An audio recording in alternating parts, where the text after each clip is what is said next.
Welcome to the GPLama YouTube channel and to a quick video about a recent update Wahoo have released for the Bolt 2 and Roam 2 element cycling computers that included a few bug fixes and enhancements, but also the new dark mode. Now, some people may prefer to use dark mode to make things a little easier to see on the screen. So with the recent updates installed, enabling it is pretty simple. Starting off with the new Ready to Ride menu here, we'll go down to Settings on the Bolt 2, Display Mode from light to dark, and job done. Click back and all my pages are now in dark mode. What does this look like out on the road, just riding along? What do the maps look like? What are the colors when using Summit Freeride with this? Let's have a look now. Okay, beautiful sunny day here with the Roam 2, the Bolt 2 and some cows. And I'll switch the Roam 2 over to dark mode profile right now in real time. And backing out of that, you'll see both of the same screens in both the different modes. And also car back, I have a radar on too.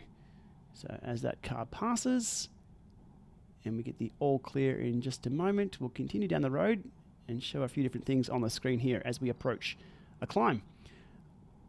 All right, all clear on the car. Let's scroll through a few different options here, or just a few different menus. We have the read ahead elevation profile, which I absolutely love on the Element units. Not seen on any other head unit in Freeride at this point in time. And you can see the chevrons there indicating the automatically detected climb coming up ahead. But there is light mode versus dark mode with the maps. I'll scroll through a few more screens here. So in some screens it makes things easy to read. Other things, well, I'm not so sure. Maybe even night time, those maps would be easier to read if you're doing any bike packing or nighttime challenges. All right, just zooming in and out on the different screens as we approach the intersection where the climb will automatically detect and start with the new Summit's Freeride. It's the Climb Pro version that Wahoo use. Okay, automatically detected climb coming up. You can see the different background colors there on the alert. And the upcoming profile as we pass through this intersection in around 100 meters, that climb will start and Summit Freeride will show up on the screen. Okay, thankfully that detour wasn't for the road I was on. And we are through. Okay, 10 meters to go. And Summit Freeride has kicked in with some information there on screen. Simple as that. All right, let's speed things up as I get to the top of the climb.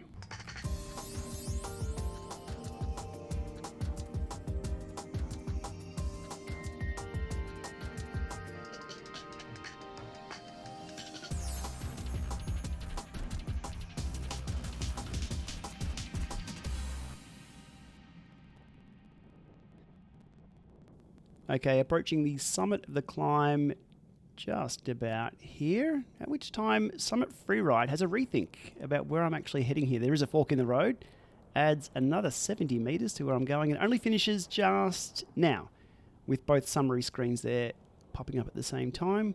Again, light mode versus dark mode, that's what this video is all about. And coming around the corner here, we'll scroll through another page, back to the map mode. One thing of note is that the history line of where I have been is still black in dark mode, making it virtually impossible to see where I've been. Maybe an update we'll see in the near future from Wahoo on that. All right, coming down the hill here and turning right. And again, just letting this video run to show you one of my favorite features, and that's the read ahead of the elevation profile, even when there's no climb. So you see both units there are showing the upcoming profile is going downwards, and I can put it in the big ring and jump on the watts. I do miss that feature when I switch to other head units. All right, let's jump ahead to another climb and into some riding around town.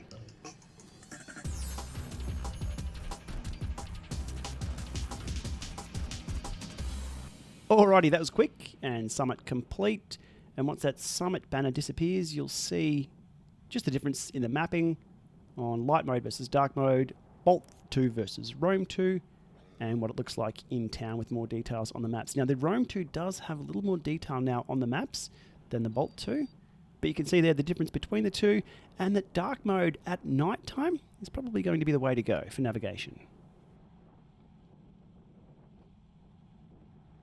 Okay, so that was light mode versus dark mode out on the road with these two units. Now onto a question that came through yesterday in the forums that I didn't have an answer to and still don't really have much clarity around. But let's go down the rabbit hole anyway. And that is some bench testing that I did with these two units to test if dark mode did use more battery. The test scenario was both these units charged to 100%, GPS turned off, auto pause turned off, backlight turned off, and no sensors paired. I ran two tests, one with these still connected to my phone and one with no phone pairing. So the initial test was dark mode with BLE phone pairing, and the result for that was 92% battery still remaining after 2 hours 30 on the Roam 2, 89% still remaining on the Bolt 2. Flipping that to light mode, again, everything else the same after these units were recharged back to 100. The Roam 2 reporting 96% available, the Bolt 2 reporting 87%, so they kind of went both ways. I then removed the phone pairing from both of these, ran exactly the same test, charging these back up to what I think was 100%, but now I'm not quite sure 100 is really 100 for these tests. And I get 96% on the Roam 2, 90% on the Bolt 2.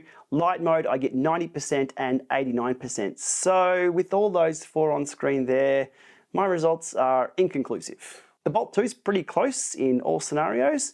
The Roam 2 is doing something very interesting. So I suspect 100% battery charge may not be reaching 100% every time. Now this is only a synthetic test, it's not real world. Out in the real world you'll be getting beeps, you'll be using the backlights, you'll be using navigation, you'll be getting other alerts and pop-ups and things like that. I was hoping this would be a little bit more conclusive, but it wasn't. So I did reach out to Wahoo on this one and the answer wasn't quite black or white. I believe the answer is negligible. In theory, given it's drawing the black pixels on the screen with dark mode, I assumed it used a little bit more battery, but it may be so small that we really can't measure it. Maybe 1 or 2% for a full charge. I'm not sure. Anyhow, if you do find it draining a lot more battery, or not, let me know in the comments below. But there we have it, dark mode and what it's all about on the Bolt 2 and the Roam 2 Element GPS computers. As always, if you found this informative, give it a thumbs up, hit subscribe to be across more videos on this channel, and thanks for watching.